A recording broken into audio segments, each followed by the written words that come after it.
warahmatullahi wabarakatuh, teman-teman semuanya. Akhirnya Romzi Ahmad bikin video lagi setelah sekian lama. Yang bikin saya bikin video lagi adalah karena sebuah fenomena yang sama-sama kita hadapi, yang seluruh manusia di muka bumi ini hadapi, yaitu coronavirus disease, yang insya Allah pada kesempatan kali ini akan didiskusikan bareng sama Bro Arif. Salamannya udah kayak gini ya? Iya. Gini ya. Namaste. Bro Arif samping saya ini adalah dulunya santri, masih santri ya sampai sekarang? Masih santri. Dulu mondok di Darul Amal, Metro Lampung. Oh, Darul Amal, Metro Lampung. Iya. Oke. Lalu kemudian mendapatkan beasiswa untuk studi dari PBSB PBSB. di Kesehatan Masyarakat di UIN Jakarta ya. Jadi beliau adalah praktisi kesehatan yang juga diminta untuk membantu Kementerian Kesehatan saat ini dalam penanggulangan virus corona. Jadi insya Allah semua informasi yang kita dapatkan itu mudah-mudahan valid ya Mas ya? Siap. Bisa dijamin valid? Bisa. Bisa ya. Mudah-mudahan valid dan bisa menjawab bayangan teman-teman atau pertanyaan-pertanyaan yang ada di benak viewers semuanya. Sebenarnya apa sih yang terjadi dengan virus corona dan what we should do sebenarnya? Kita harus ngapain sih? Oke, kita langsung aja nih biar nggak kebanyakan ngomongin soal ini. Sebenarnya karena Bro Arif ini sebenarnya kita teman lama ya. Betul. Udah lama baru ketemu lagi. Jadi pertanyaan pertama. Sebenarnya corona ini starting point-nya di mana sih Mas? Awalnya di mana? Jadi corona ini memang awalnya itu di Cina. Dalam hal ini Wuhan itu pertama kali terkonfirmasi kasusnya. Nah, di sana itu ada di mana pasar hewan, dan di sana itu segala macam hewan itu hidup dijual di sana. Nah, di situ dari beberapa kasus awal itu ditemukan mayoritas semuanya mengunjungi itu, sehingga terkonfirmasi ini dari Wuhan seperti itu. Oke, jadi awalnya emang dari Wuhan, China ya. Betul. Awal dari Wuhan, China, terus kemudian tersebar ke seluruh dunia. Tapi itu namanya apa? COVID-19. Coronavirus disease. 19 ini tuh apa Mas? 19-nya itu tahun. Jadi itu Oke, 19 itu untuk identitas karena ini munculnya di tahun. 2019. Oh, bukan karena jenisnya yang ke-19. Bukan. Karena saya dengar juga COVID ini, corona ini ada hubungan dengan SARS atau flu burung gitu ada nggak? Ada. Jadi memang ini corona itu kan sudah dari lama sebenarnya sudah ada virus ini dan banyak jenisnya.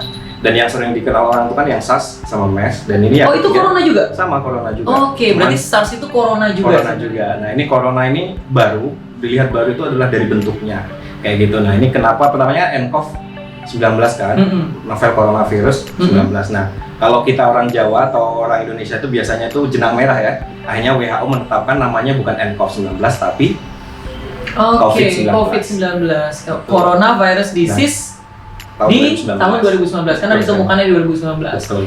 Oh gitu. Saya dari kemarin tuh mikir sebenarnya nih corona hubungannya sama SARS itu apa? Ternyata SARS itu corona juga. Corona juga. Jadi kalau kita berkeluarga ada 5 keluarga, ini anak yang kelima ini. Anak yang kelima. Betul. Oke. Sebelumnya ada lagi apa? MERS ya? Ada SARS, MERS, MERS masih ada ya. Oke. Terus yang sedang kita hadapi di Indonesia sampai akhirnya ada di Indonesia. Namanya juga kita hidup di borderless world ya, dunia yang tanpa batas, per exchanging culture, berjalan setiap saat, termasuk juga pertukaran manusianya juga kan. Betul. Akhirnya sampai ke Indonesia. Betul. Apa yang terjadi Mas setelah sampai di Indonesia? Baik, jadi memang COVID-19 ini pemerintah sebenarnya dari mulai awal tahun itu sudah sangat siaga sekali. Terbukti kenapa? Karena kasus di luar negeri itu sudah banyak sekali terkonfirmasi, Indonesia belum. Bahkan mayoritas warga Indonesia menyatakan bahwa pemerintah menutupi ini. Sebenarnya bukan menutupi karena sebagian berpikir menutupi, sebagian berpikir ini orang Indonesia kebal. Betul sekali. Karena orang kita biasa hidup di tropis seperti itu. Sebenarnya itu salah satunya itu. Kenapa langkah yang pertama dilakukan itu adalah kita lihat di Natuna bagaimana mahasiswa Wuhan kita jemput. Itu adalah salah satu upaya yang dilakukan mencegah ya. Karena kalau mahasiswa itu dibiarkan pulang masing-masing, maka itu akan sangat masif penyebarannya di Indonesia. Itu ada pertama yang di Natuna, terus ada Diamond Princess juga. Iya, Diamond Princess yang apa namanya kapal itu ya. Kapal, betul. Dan jadi semua itu dilakukan pemerintah dalam bertahap. Nah, kenapa dalam hal ini kok bisa sampai ke Indonesia? Bukannya kita kalau bahasanya banyak kecolongan ya? Iya, betul. Bukan kecolongan sebenarnya, karena memang salah satu sifat virus ini adalah dia mempunyai masa inkubasi 14 hari. Nah, maksudnya apa? Dari pertama kali dia terkena virus sebenarnya sudah positif. Tapi selama hari 1, 2, 3 dia tidak ada gejala. Nah, bisa jadi gejala itu muncul klimaksnya di 14 hari. Di hari ke-14? Ya, itu maksimal seperti itu. Hari ke-14 sejak terjangkit virus itu? Betul. Jadi kalau ada orang dari luar negeri masuk ke Indonesia, bisa jadi ketika dia di thermal scan di bandara. Itu baru hari kedua? Itu baru hari kedua. Misalnya? Iya, betul nah, ya. sedangkan di hari kelima ternyata dia terkonfirmasi COVID. Nah, baru mulai ada gejala itu di hari keberapa tuh? Nah, hari gejala itu adalah hari ke-1 sampai ke-7, itu nanti maksimal di 7 itu gejala muncul. Oke. Ini maksudnya maksimal itu kebiasaan dari sifat virus ini hari ke-7 muncul, dan nanti hari ke-7 sampai 14 itu antibodi kita itu akan melawan. 7 sampai 14, Betul. Nah, 7 sampai 14 itu melawan, sehingga sebenarnya virus ini kan banyak orang mengatakan ini self-limiting disease. Maksudnya apa? Virus yang bisa sembuh sendiri. Sembuh sendiri. Kayak flu kalau kata orang-orang Betul ya. sekali. Tapi dengan satu catatan, daya tahan tubuh kita bagus gitu. Jadi tidak punya penyakit penyerta yang lain. Betul. Yang bahaya kalau ada penyakit penyerta yang lain. Soalnya kalau orang Indonesia menghadapi flu kan macam-macam tuh Mas. Betul. Kalau saya emang terbiasa kalau flu saya langsung minum obat. Oke. Tapi ada beberapa teman saya yang bilangnya gue mah nggak suka minum obat. Yeah. Jadi kalau misalnya gue flu ntar juga sembuh sendiri. Oke. Gitu. Jadi sebenarnya corona juga sama. Dia itu Betul. self-limiting disease ya. Iya, betul. Dia bisa berkurang sedikit-sedikit gitu. Iya, Tapi masalahnya takut ada penyakit penyerta. Betul sekali. Tapi penyebarannya kenapa bisa lebih cepat daripada flu yang lain? Oke. Jadi ini memang baru. Pertama, jadi ini juga masih dalam penelitian semua, dan salah satu kelebihan virus ini dia sangat masif penyebarannya. Cuman kalau dari bahayanya sendiri terkonfirmasi bahwa meninggal karena COVID itu belum bisa dibuktikan bahwa meninggal dengan COVID. Kebanyakan meninggal karena ada penyakit penyerta sebelumnya seperti paru atau punya penyakit jantung. Sampai saat ini? Iya, seperti itu. Nah, tapi ini memperburuk keadaan. Betul. Jadi kenapa kok daya tahan tubuh kita penting? Karena ketika kita itu buat antibodi kita bagus, kita memproduksi antibodi itu dari vitamin yang kita asup, itu nanti akan memproduksi antibodi itu. Nah, antibodi itulah yang akan berperang dengan virus itu. Saya mau coba klarifikasi, mungkin teman-teman juga yang nonton pasti mau klarifikasi nih soal kalimat yang tadi. Belum ada orang yang pure benar-benar meninggal karena corona, iya. Kebanyakan meninggal karena memang ada penyakit penyertanya yang ini. Jadi, kalau saya dengar dari berita tuh paling bahaya kalau diabetes ya, diabetes, paru-paru, terus hipertensi juga ya, itu yang bahaya. Sama jantung ya. Jantung juga. Tapi itu tidak serta-merta kita ngambil kesimpulan seperti itu. Betul. Kebanyakan itu meninggal, mohon maaf, pada usia yang sudah lanjut usia dan ada penyakit penyertanya seperti itu. Jadi ibarat kata ini sudah, mohon maaf, pedagang pengeluaran sudah sakit dengan sakit sebelumnya diperparah dengan adanya COVID-19 ini. COVID akhirnya mempercepat ini ya, proses itu ya. Oke, serem juga ya. Teman-teman kalau baca isu global soal corona yang nggak cuma di Indonesia, salah satu negara yang paling besar itu di Italia. Setelah China tentu saja. Iya. Setelah saya cek itu Mas, ternyata kalau dicek usia paling tua, rata-rata usia tua di dunia paling banyak itu pertama China. Yang kedua itu Italia. Itu kebetulan banget. Jadi Italia itu 22 sekian persen penduduknya itu di atas 65 tahun. Iya. Sementara China itu di atas itu. Apakah ini relevan? Maksudnya virus ini memang lebih rentan di orang tua atau bagaimana? Jadi kalau virus itu lebih rentan, tidak. Semua usia bisa terkena virus ini. Baik itu balita, dewasa atau orang tua. Balita bisa ya? Bisa. Karena bisa tertular dari orang tuanya. Akan tetapi maksudnya adalah yang membahayakan bagi orang yang udah usianya lanjut ditambah punya riwayat penyakit penyertanya. Sehingga yang menimbulkan kematian itu sudah di usia lanjut dan memang ada penyakit penyertanya kayak gitu. Itu yang mayoritas terjadi. Jadi tidak benar kalau balita kebal terhadap COVID-19, tidak. Jadi semuanya bisa terinfeksi. Akan tetapi membahayakan bagi yang usia lanjut dan punya penyakit penyerta. Atau mungkin karena yang usia lanjut juga biasanya sudah punya penyakit penyerta yang lainnya. Di Indonesia juga sama ya, rata-rata yang meninggal sekarang? Rata-rata sama, rata-rata di usia 50 ke atas. 50 ke atas ya. Life expectancy di Indonesia kan lebih rendah daripada di Eropa ya. Jadi di Indonesia umur 50 tahun mungkin sudah sama dengan 65 tahun di Eropa ya, karena life expectancy di Indonesia itu memang sebenarnya lebih rendah daripada life expectancy di beberapa negara maju yang lain. Jadi kalau begitu kita bisa ambil kesimpulan kalau sebenarnya virus ini bisa ke siapa aja. Tapi lebih rentan ke orang tua karena potensi punya penyakit punya penyakit yang ini ya. Lebih rentan berbahaya ya. Lebih berbahaya, bukan rentan terjangkit tapi lebih terjangkit. Oh iya betul. Kalau kita ngomongin soal gini katanya, anak muda tuh nggak usah sok-sokan imunnya bagus, tapi bisa jadi lu jadi carrier. Jadi orang yang membawa virus. Ini teman-teman juga ya, yang tidak terbiasa dengan istilah carrier itu akhirnya jadi paham kan. Bisa jadi kita tuh carrier gitu. Kita tuh pembawa virusnya gitu. Itu kalau kita tuh carrier, nggak ada gejala apa-apa dalam tubuh atau ada gejala sebenarnya? Oke, jadi itu yang penting sekarang pemerintah, salah satunya adalah social distancing. Fungsinya apa? Menjaga jarak. Bukan serta-merta hanya menjaga jarak. Yaudah deh lu 1 meter atau enggak, bukan seperti itu. Jadi ketika kita beraktivitas di luar, bisa saja transportasi umum atau di kantor, kita sudah positif COVID-19. Tapi karena virus ini punya masa inkubasi 14 hari, jadi bisa jadi kita gejala muncul, kita rasa sakit itu hari ke-7. Tapi selama hari ke-1 sampai 7 kita sudah pulang. Pertama di MRT kalinya kita sudah bareng dengan orang tua yang rentan. Di situ sudah ada interaksi. Setelah itu kita ketemu orang tua kita pribadi atau kakek nenek kita di rumah, itu juga rentan. Oke, kita bisa self-limiting disease, kita bisa 2 minggu itu sembuh. Akan tetapi bagaimana dengan orang tua yang di MRT dan orang tua kita di rumah? Apalagi beliau sudah usia lanjut dan punya penyakit penyerta. Nah, di sini pentingnya, jadi self-limiting disease bukan hanya tinggal di rumah, tapi juga harus jaga jarak juga di rumah, interaksi dengan orang tua dan balita. Nah, usia rentan itu adalah yang paling berisiko anak-anak dan orang tua. Kenapa anak-anak? Ya karena dia masih dalam tahap pertumbuhan kan. Sistem imunnya belum sempurna ya. Selain itu memang dia tidak bisa menjaga dirinya. Dia dalam artian harus apa itu kan harus orang tuanya yang merhatikan. Iya betul. Ini ya kita ngomongin soal social distancing tadi ya. Bro Arif menyebutkan istilah social distancing yang sekarang lagi banyak dibicarain sama teman-teman semuanya. Termasuk juga ngobrolin soal apa sih bedanya social distancing sama lockdown gitu. Sebenarnya apakah ini istilah yang sama atau kayak gimana? Mungkin teman-teman juga udah punya informasinya, tapi kita mau tahu dari sudut pandang medis ya, kesehatan maksudnya di Satgas juga di penanggulangan COVID ini. Social distancing dan lockdown secara jelas bedanya itu di mana? Bedanya kalau lockdown itu kan kita bicara wilayah ya. Jadi sebagai contoh DKI ini kita namakan zona merah. Maksudnya apa? Di situ sudah masif sekali penyebaran COVID-19, maka kita lockdown. Maksudnya lockdown adalah batas masuk semua wilayah ini itu ditutup semua. Tidak boleh orang keluar atau orang masuk ke wilayah DKI.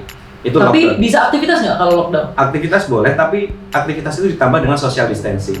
Jadi di dalam lockdown itu ada social distancing. Jadi tidak serta-merta ketika sudah di lockdown kita bebas saja di dalam wilayah zona merah, tapi kita social distancing dengan mengurangi interaksi keluar.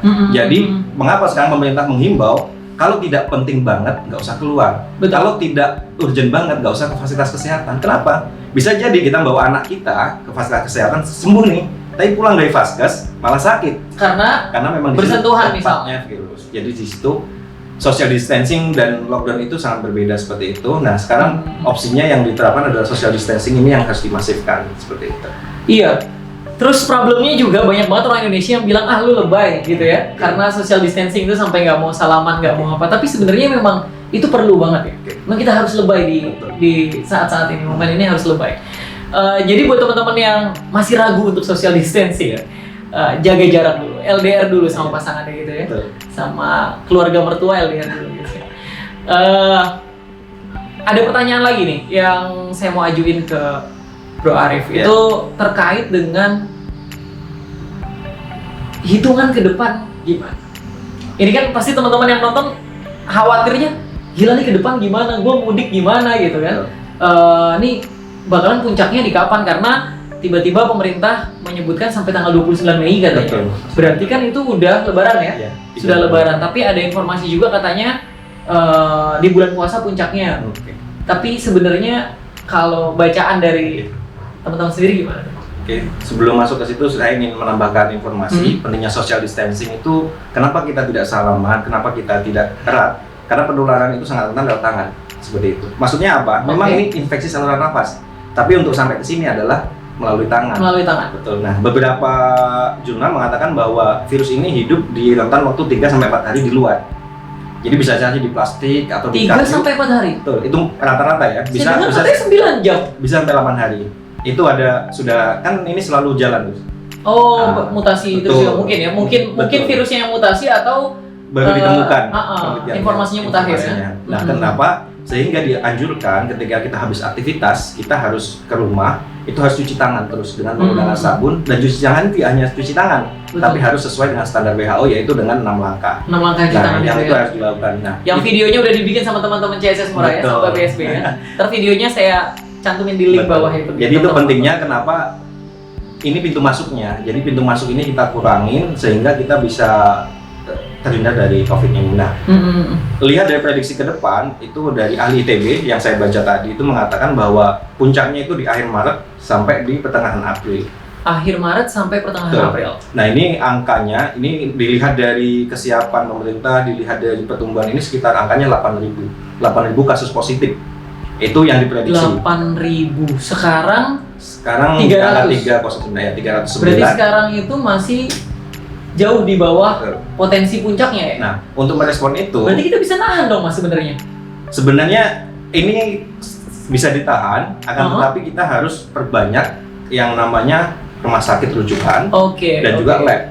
Nah, dalam hal ini pemerintah sudah menambahkan itu. Dari pertama hanya 132 rujukan, sekarang rumah sakitnya sudah bertambah. Udah berapa tuh? Sekarang sekitar 370. Oh, udah 2 kali lipat lebih banyak daripada waktu awal-awal itu ya? Nah, jadi ini nanti jangan kaget, kenapa kasus ini dalam 2 minggu naiknya 2 kali lipat? Karena memang lab yang digunakan itu sudah bertambah. Sudah bertambah ya? Awalnya hanya Litbangkes, yang pada saat itu kapasitas yang terbatas, sekarang pemerintah sudah menambah hingga 12 laboratorium. Berarti mau nggak mau data yang terungkap akan semakin besar. Oke, ini kan berarti baru 300 dari potensi puncak yang mencapai 8.000 Ya, kalau prediksi ya. Prediksinya ITB ya? ITB atau IPB? ITB ya? Prediksinya ITB puncaknya di 8.000, sekarang 300. Social distancing bisa mengurangi jumlah itu ya mungkin ya? Jadi, kalau kita maksimal ya? Jadi memang sekarang dimasifkan oleh tenaga medis bahwa saya akan tetap bekerja untuk kesehatan Anda, tapi tolong Anda juga tetap di rumah untuk menjaga kesehatan semuanya gitu, ya. Betul. Dengan social distancing itu tadi semua interaksi berkurang, jadi kita fokus ke orang yang sudah positif. Nah, orang yang positif ini segera ditemukan. Kalau sudah banyak kita tracing kontak, maksudnya tracing kontak kita ke belakang. Si A ini sudah ketemu siapa saja. Nah, itu semua langsung kita periksa. Nah, itu nanti akan karena kalau social distancing nggak jalan, akhirnya kita harus mapping semuanya ya. Itu akan ketemu jalan. ketemu siapa lagi jadinya. Jadi di situ jangan bilang kita lebay, kita sedikit-dikit nggak boleh keluar nggak ini, tapi tujuannya adalah penanggulangan penyebarannya itu tadi. Oke, betul sekali. Jadi kuncinya social distancing, jangan sampai di peak itu kurva puncaknya itu mencapai yang dikhawatirkan tadi sampai 8.000 ya. Nah, udzubillah itu terlalu banyak. Meskipun 8.000 tuh angkanya masih di bawah Iran dan Italia kan? Karena Italia sampai tadi terakhir saya buka kalau nggak salah 17.000 atau berapa gitu. 17.000 dan yang meninggal di Italia sampai 2.500. Jadi memang di Italia luar biasa fenomena. Nah, Italia itu kasusnya sebenarnya mirip-mirip sama orang yang di Indonesia yang santuy. Betul. Jadi katanya di Italia waktu udah marak, orang ngomongin itu, mereka masih ngopi ya kan, menikmati cappuccino di pagi hari bareng sama teman-temannya di kafe-kafe gitu kan. Namanya budaya nongkrong di Italia kan lumayan tinggi ya. Ditambah banyak banget manulanya di sana. Jadi akhirnya marak. Oke, jadi tadi kalau saya ngomongin soal ke depan ya prediksinya kan berarti angkanya di situ ya. Betul. Sekarang sih mau balik ke profesi dirimu sebagai let's say praktisi kesehatan yang sekarang lagi mulai lagi mulai merasakan kelelahan atau belum lelah Mas atau masih? Oke, jadi kalau untuk kelelahan ini sebenarnya semuanya ini kita tetap manusia. Teman-teman juga dengan seperti ini juga pemerintah melihat akhirnya dibuka relawan-relawan untuk standby membantu di rumah sakit rujukan. Oh, ini lagi dibuka relawannya ya? Jadi untuk fungsinya apa? Agar bisa shifting.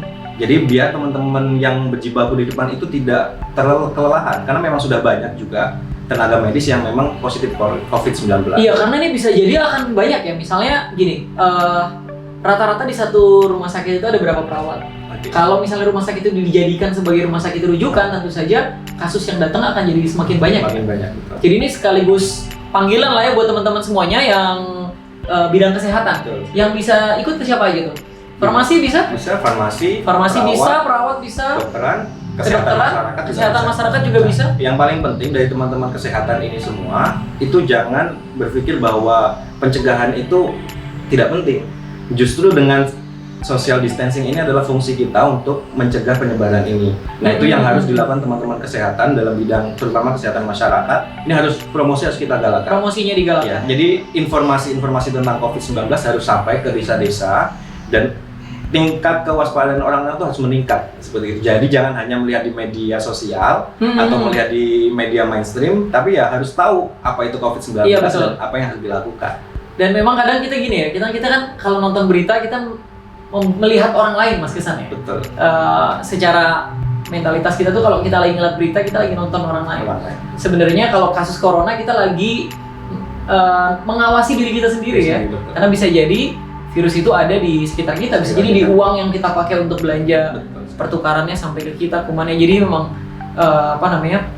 teman-teman di kesehatan masyarakat emang harus lebih galak lagi gitu ya. Nah, sekarang ngomongin soal social distancing nah teman-teman. Kan Bro Arif ini kan santri juga lah, jadi relate sama urusan agama. Social distancing yang mempengaruhi isu keagamaan. Masyarakat Indonesia ini kan cinta banget sama organized religion ya, agama yang dilembagakan atau agama yang diorganisir. Kita terbiasa berkumpul untuk selamatan, berkumpul untuk maulidan, berangkat ke masjid untuk jamaah. Masjid juga digunakan tidak hanya untuk sholat tapi juga banyak aktivitas lainnya. Terkait hal ini, kacamata medis, kenapa akhirnya harus dilakukan? Oke, jadi memang pertama social distancing itu adalah mencegah untuk tertularnya dari A ke B, B ke C. Dalam hal ini kita ngomongin santri, ngomongin pesantren itu kan komunal. Dalam artian di satu tempat yang mana di situ penghuninya ratusan, bahkan ada yang ribuan, ada yang puluhan ribu seperti itu. Nah, yang pertama social distancing harus dilakukan adalah bahasanya adalah pesantren itu harus di lockdown. Dalam artian lockdown bukan berarti tidak dipulangkan semua, tidak, justru dibatasin. Jadi kalau bisa 2 minggu itu wali santri tamu tidak boleh menemui santri kalau memang tidak penting. Nah, seandainya pun penting itu harus ada protokol kesehatan yang dilakukan dalam artian cek suhu dan juga tidak boleh kalau batuk harus ada etika batuk dengan lengan bagian dalam. Iya, jangan pakai tangan ya. Teman-teman ini kan kebiasaan batuk nutup pakai tangan. Betul. Dan sering kita tuh jamaah bersama ya. Jadi sebisa mungkin santri ataupun orang yang dalam organisasi keagamaan itu sadar diri. Kalau Anda batuk, kalau Anda demam, kalau Anda pilek, lebih baik mengisolasi diri.